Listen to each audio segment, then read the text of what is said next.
नमस्कार, सुप्रभात news MP के संध्या समाचार में आपका स्वागत है। खबर को शुरू करने से पहले आप सभी से निवेदन है कि इस वीडियो को लाइक करके चैनल को सब्सक्राइब जरूर करें। तो चलिए शुरू करते हैं आज शाम की मुख्य खबरें। मध्य प्रदेश में मुख्य सचिव सहित 4 अधिकारी 2 माह में होंगे सेवानिवृत्त। मध्य प्रदेश में मुख्य सचिव इकबाल सिंह बैस सहित 4 वरिष्ठ अधिकारी 2 माह में सेवानिवृत्त हो जाएंगे। मुख्य सचिव की नियुक्ति नवंबर में होगी। इसके लिए विचार विमर्श प्रारंभ हो गया है। उधर अपर मुख्य सचिव वित्त मनोज गोविल नवंबर में केंद्रीय प्रतिनियुक्ति पर चले जाएंगे। उन्हें सचिव पद पर नियुक्ति दी गई है। आगामी वित्तीय वर्ष के लिए बजट तैयार करने की प्रक्रिया भी अगले माह से प्रारंभ हो जाएगी। इसलिए मंत्रालय स्तर पर वरिष्ठ अधिकारियों के कार्य विभाजन नए सिरे से किए जाएंगे। कुछ कलेक्टर भी बदले जा सकते हैं। मुख्य सचिव इकबाल सिंह बैस नवंबर में सेवानिवृत्त हो रहे। मई दिसंबर में कृषि उत्पादन आयुक्त शैलेंद्र सिंह सेवानिवृत्त हो जाएंगे। FSSAI ने रानी कमलापति स्टेशन को ईट राइट स्टेशन घोषित किया। भारतीय खाद्य सुरक्षा और मानक प्राधिकरण ने रानी कमलापति स्टेशन को ईट राइट स्टेशन घोषित किया है। इस श्रेणी में उन्हीं स्टेशनों को चुना जाता है जो खाद्य सुरक्षा और मानक का पालन करते हैं।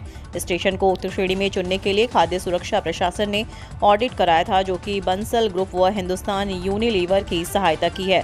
विभिन्न चरणों के ऑडिट के बाद स्टेशन को 5 स्टार रेटिंग के साथ प्रमाणित किया है। कर्मचारियों पेंशनर्स को फिर मिलेगा 2 तोहफा, डीए में 3% की वृद्धि।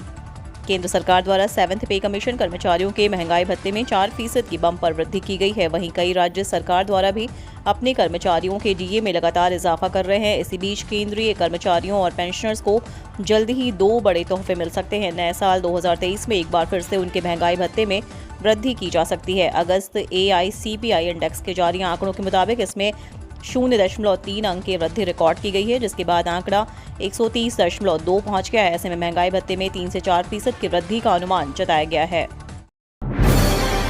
इस बार ऐतिहासिक होगा ग्वालियर व्यापार मेला।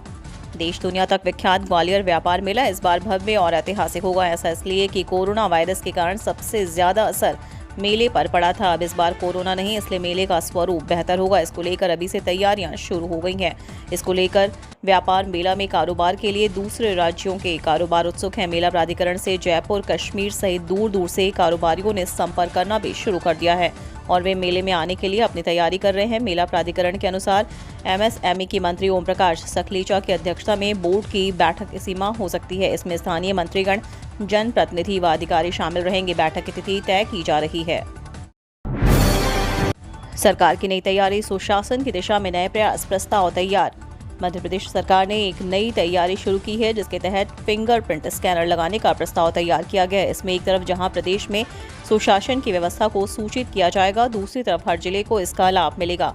नेशनल क्राइम रिकॉर्ड ब्यूरो को पुलिस मुख्यालय द्वारा एक प्रस्ताव तैयार कर भेजा गया। जारी प्रस्ताव के मुताबिक 1000 थानों में यह नया सिस्टम लगाने का प्रस्ताव तैयार किया गया, जिसके जरिए पुलिस हर बदमाश और चोरों के फिंगरप्रिंट का रिकॉर्ड रखेगी और फिंगरप्रिंट मिलान के high tech system national automated fingerprint identification system के तहत अपराधियों की पहचान करेगी। बाल विवाह रोकथाम के लिए गांव के बच्चों की सूची बना रही सरकार। मध्य प्रदेश में बाल विवाह को रोकने के लिए कई तरह के प्रयास सरकार द्वारा लगातार किए जा रहे हैं। अभी सरकार देव उठनी एकादशी पर बाल विवाह रोकथाम के लिए गांव के बच्चों की लिस्ट बनाकर तैयार कर रही है। ऐसे में 18 साल से कम उम्र वाली बालिकाओं और 21 साल से कम उम्र वाले बालकों की लिस्ट बनाई जा रही है। ऐसे में जन्म प्रमाण पत्र, अंक सूची की मदद से बच्चों का डाटा निकाल कर लिस्ट तैयार कर रहे हैं। अधिकारियों का कहना है कि अगर कम उम्र के बच्चों का डाटा हमारे पास रहेगा तो बाल विवाह नहीं हो पाएंगे। भोपाल की बदहाल सड़कों पर सीएम शिवराज ने जताई नाराजगी। बरसात के बाद राजधानी की 70% सड़कें उखड़ चुकी हैं। मुख्य सड़कों के साथ कॉलोनियों की सड़कों में भी बड़े बड़े गड्ढे हो गए। इनकी मरम्मत के लिए नगर निगम का कॉल सेंटर से लेकर सीएम हेल्पलाइन तक शिकायत कर चुके हैं। इसके बावजूद जिम्मेदारों ने अब तक ना तो निर्माण कार्य शुरू किया और ना ही इनकी मरम्मत पर ध्यान दिया गया। जन जन से जुड़ी इस समस्या का अब सीएम शिवराज सिंह चौहान ने संज्ञान लिया है। सीएम शिवराज ने मंगलवार रात भोपाल की सड़कों पर घूमकर औचक निरीक्षण किया। ट्रेन में कल से बढ़ेगी लौटने वालों की भीड़, स्लीपर में वेटिंग। ट्रेनों में अब दीपावली मनाकर लौटने वालों की भीड़ शुरू होगी। यह भीड़ 27 अक्टूबर से शुरू हो जाएगी।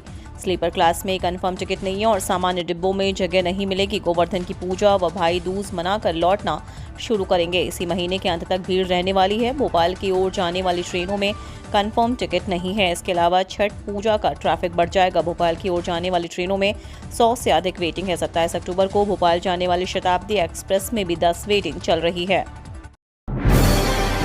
इंदौर में शुष्क रहेगा मौसम, दिन में गर्मी का होगा एहसास। आज सुबह शहर में बादल ना होने के कारण धूप निकली। मौसम वैज्ञानिकों के मुताबिक आज का मौसम शुष्क रहेगा और दिन में धूप भी खिलेगी। आज सुबह न्यूनतम तापमान 16.2 डिग्री दर्ज किया गया, जो कि सामान्य था। मंगलवार को अधिकतम तापमान सामान्य से 1 डिग्री कम 31.6 डिग्री दर्ज किया गया। शहर में आज एयर क्वालिटी इंडेक्स 95 रहा, वहीं दृश्यता 25,000 मीटर की रही। खेती करना अब और भी होगा आसान। बुआई से लेकर कीटनाशक छिड़काव तक करेगी ये मशीन। वर्तमान समय में कृषि क्षेत्र में कई नई तकनीकों पर आधारित मशीनों का आविष्कार किया जा रहा है, जिनमें ई प्राइम मूवर मशीन भी शामिल है। इस मशीन की सहायता से कई घंटों का काम कुछ मिनटों में निपटा जा सकता है। इस मशीन की मदद से खेती किसानों की बुआई में से लेकर छिड़काव के बीच हर काम को आसानी से निपटाया जा सकता है। इस मशीन से किसानों के समय और श्रम की बचत होगी, साथ ही किसानों के उत्पादन में भी वृद्धि होगी।